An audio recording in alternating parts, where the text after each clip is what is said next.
but for like someone like Marcos who doesn't speak the language and doesn't feel confident to go out by himself and like explore because he doesn't speak the language, doesn't have family here, it was really hard for him. If you don't have anything to do, you're gonna be bored out of your mind. It's not 100% like blessing to not work and not have a schedule because we felt like, what is our purpose? For me, it didn't bother me as much because I had my mom. Got me upside down, spinning around you. Let's talk about really quick what your reality was like, what you envisioned when you got there, what it was going to be like from what you really got, because in our minds, we all have this big dream of traveling and going from this beach to that beach and eating out and doing all these things. And then when it came down to it, you're like, no, life is just normal for us now. Yeah, I think it's really hard, I would say, when you're retiring, especially like at our age, because we're like not even 50 yet, Yeah. So we thought that it was all gonna be like sunshine and rainbows, like, oh, we don't have to work. We can, go and do whatever we want. We can, do this one day, temple hop, mall hop, well, like whatever, like we didn't have a schedule. We didn't, and that was like the blessing, but also like the downside because if you don't have a schedule, like we created a schedule now where we, like take Stella to school and go to the gym and then cook. And, if you don't have anything to do, you're going to be bored out of your mind.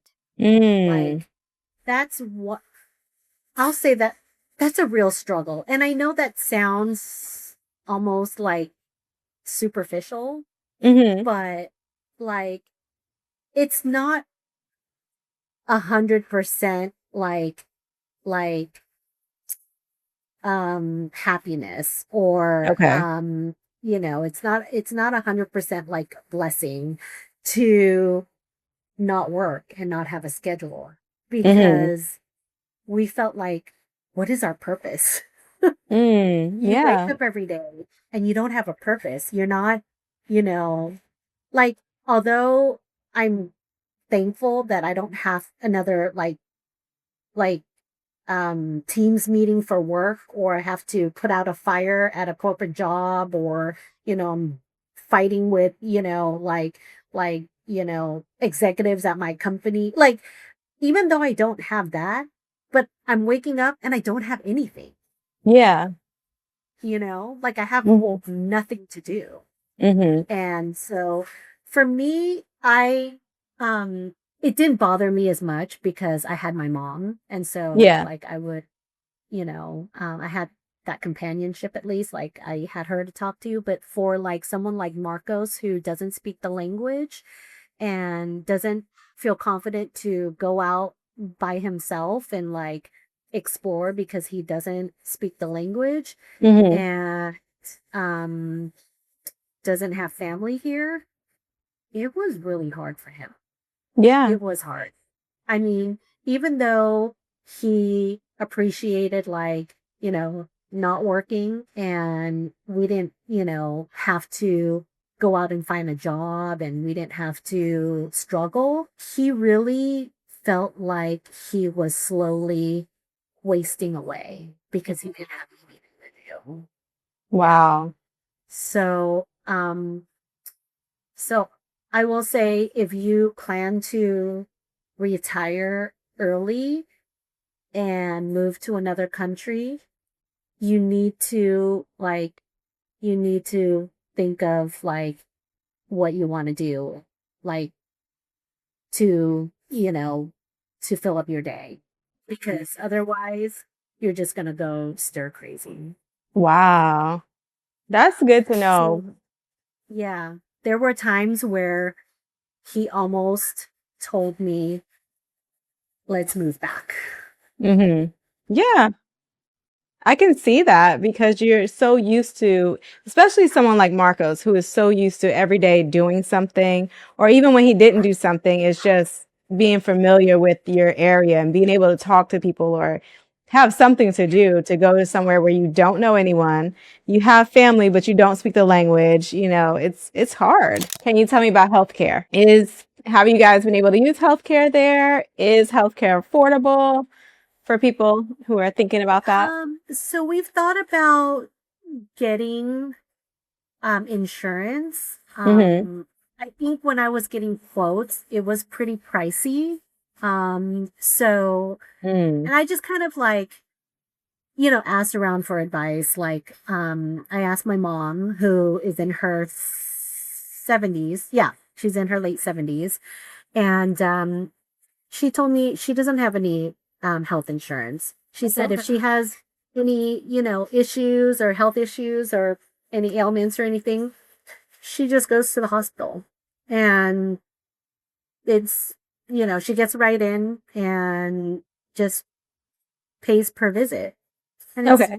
not that expensive. So, I think we're just going to kind of do that. And I've had a couple things here and there where I've had to get checked. Like, I had a mole that came up that, was like scary for me because I thought, oh no, I have skin cancer, Oh gosh. So Yeah. to a dermatologist. And luckily, it wasn't. And they were like, oh, it's just a mole. We could take that right off. It cost me, I think, like $90. They Oh, lasered it right same day, no appointment. Just let's go in, take that right off. If you don't want it, nice. you know, we'll laser it off. So yeah, $90. What was it? Oh yeah, the other day, like I had to go get my ear checked because I thought I got like, like some water in my ear, and again, another like $50 visit, and got in and out. I mean, like, so it's not, yeah, it's not like a huge cost. Like we don't have to like save up a ton of money to like make a To doctor's go. visit. Yeah, so. Oh, that's perfect. What about selling her braces?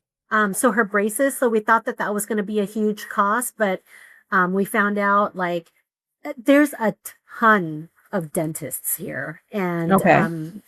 you just have to find one that has an orthodontist, and we found one, and it's just $45 a visit. So yeah, so Seriously? we figured out because in this in the States, her braces were gonna cost, I think, like $7,000 because I had paid initially for the Invisalign to widen her, her roof of her mouth, Yeah. and then her braces cost 5,000. So that was like the second step. Um, so luckily, we were halfway into treatments, so I got reimbursed like 2,000 back before I Uh-huh. left. And so I kind of saved that. And then here it's not like a huge expense. It's just like, okay, it's $45 a visit until she's done. And I asked them like, how long do you think this treatment will take? And they're like 12, maybe 18 months. So I was like, oh, $45 a visit for a year and a half. That's like less than $2,000. Nice. Oh my gosh. And do you know how much it would have been if you had to get the braces on there? I didn't ask that. Okay. But I don't imagine it would have been like $7,000. Wow. And I know the facility is state of the art, right? Is it It's pretty nice. Yeah. It's compared to pretty this nice. here? I would say it's a level up. Yeah. Wow. Okay. Well, I'm glad to know that healthcare is not something that you have to get insurance, that you can just basically pay per visit and $45, $50 here, maybe $90 there. Stella's never sick, so I know she probably hasn't had to go Yeah. to the doctor. This kid never gets sick, so yeah. I know. I know. I don't know what's going on with her immune system, but it Yeah. like is so strong. So strong. So strong. We all need to be like Stella.